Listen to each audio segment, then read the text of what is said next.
Masayang lumipas ang gabi para sa apat. Nakatatlong movie silang pinanood sa DVD. Nagawa pa nga itong mag-makeover ng kanika nilang mga itsura at magkwentuhan tungkol sa mga crushes nila sa school bago pa sila makatulog mga bandang 1:00 na ng madaling araw. Sa pagod ay hindi na nagawa pang bumaba sa kanilang mga mattresses sa may paanan ng kama ni Jackie ang tatlo.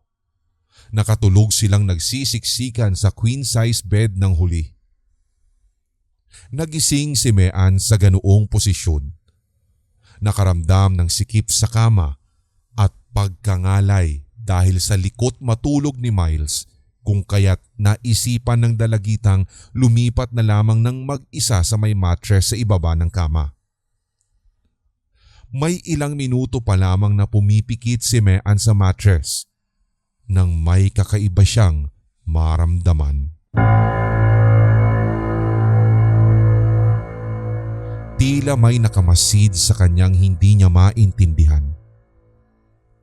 Hindi na sana niya iyon papansinin dahil sa sobrang antok, subalit sa hindi niya alam na kadahilanan ay nagsisita.